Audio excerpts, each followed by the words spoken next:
Very good morning, welcome. It's Jeff Lawton on Tuesday the 4th of March, and we're only a week away from Cheltenham. And if you are new to this channel, then welcome. My name is Jeff Lawton, and for over 30 years I've been a professional gambler, and for almost 20 years this has been my sole income, so I can't afford to get it wrong too often. Now, I only bet on UK horse racing. It's so important to specialise and not try and bet on different sports. I wouldn't bet on football, I wouldn't go to casinos. For me, it's not about having fun, it's about providing a decent life for me and my family. So when I hear people talking about being happy to go and lose £100 or so because they had a good day out, do me a favour, the bookies will love you. Now, this is not a channel where I'm just going to provide free tips. They're all over the internet if you want free tips. Usually done by people who don't have a pot to piss in, but they are there if you want them. It's more an educational channel, this, trying to get you to look at the way that you bet and the races that you really should be betting in. Now, I don't care if you spend a penny with me, I'm not really interested, but I do want to teach you how to beat the bookmakers, because no other business treats their clients like bookmakers do. It's very simple. If you win money, they'll close you down. If you consistently beat them on price, they'll close you down. If you lose too much money, they'll close you down. So that's what we're up against. So I want to teach you how to, if you get accounts closed because you're winning money, so what? Just open another one, it's not a problem. Anyway, on to today's racing. We're going to start at Market Rasen. We're going to start in the 305.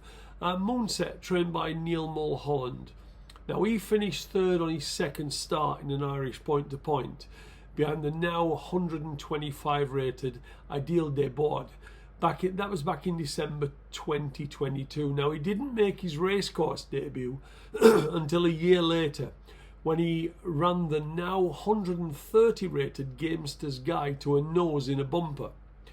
We then didn't see him for another 10 months when he made his hurdling debut at Worcester in September, stepping up to almost 3 miles and was beaten half a length. Now, talent-wise, he would be the best of these, but he's obviously had training issues, as he only has had 3 runs in 26 months. If he stays sound, he should be hard to beat, but as I say, that is an if. In the 405, Nolidor, trained by Emma Lavelle. Now, she's got her horses in fine form with 4 winners from her last 10 runners, and he won well 9 days ago when ridden by a £10 claimer.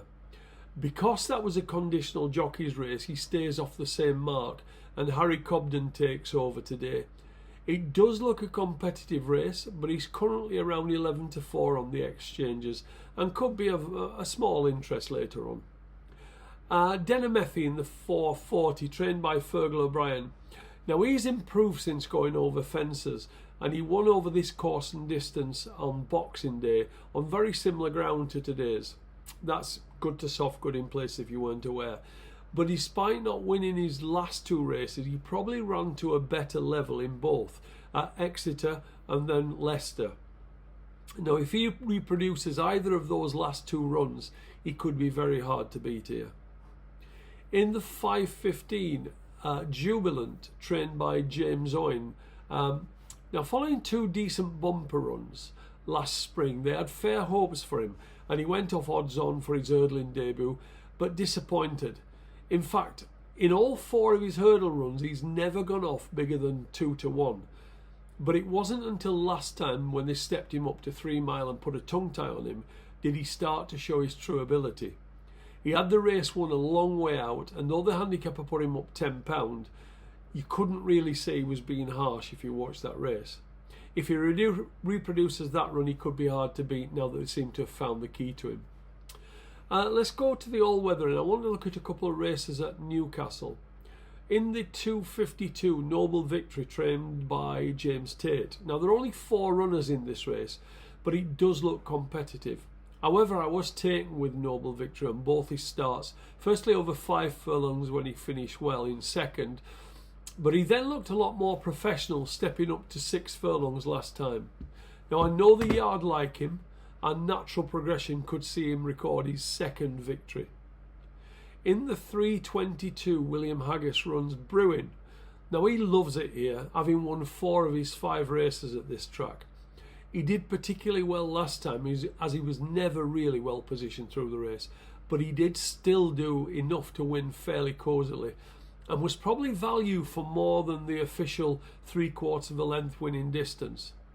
The handicapper rightly put him up just £2 for that, but had the race been run more to suit him, I think he would gone up by more than £2. And finally, let's go to Southwell this evening. In the 6:30, James Fanshaw runs Wonder. Now, he has run to a consistent level in all his 4 runs this winter, starting over 9.5 furlongs and going up to as far as 14 furlongs. But he does still look fairly one pace, so this step up to 2 mile tonight should really help him. It doesn't look a great race, and he ought to really be winning this. In the 8:30 Gozo of Ben Brookhouse, funny enough, that ran second in the race where Wonder was third on his last start. Now, we hadn't seen Gozo for 187 days when he ran at Wolverhampton over 12 furlongs 3 weeks ago, where he made the run-in and looked the winner off the last bend, only to tie up late on. Now, he was entitled to need that after 6 months off, and the drop back of furlong to 1 mile and 3 will possibly help as well. So if you are still around at 8:30, could be worth an interest. Now, I've just had 2 bets myself today, which I released at 8:30 to all my clients. If you want to get on before the price goes by joining my private service, or you want to ask me anything at all horse racing related, then simply drop me an email at the below address, which is jefflawtonmanagement@gmail.com. And also, if you want to know when I'm putting these messages up, if you press the subscribe button, which you'll find just below, it will then give you a notification when I put the message up, so you're not having to keep looking. So if you're happy to wait until 11 a.m, then it's going to remain free for the foreseeable future. So I'll be back tomorrow, as I say, before 11 o'clock, and I will speak to you then. Many thanks for dropping by.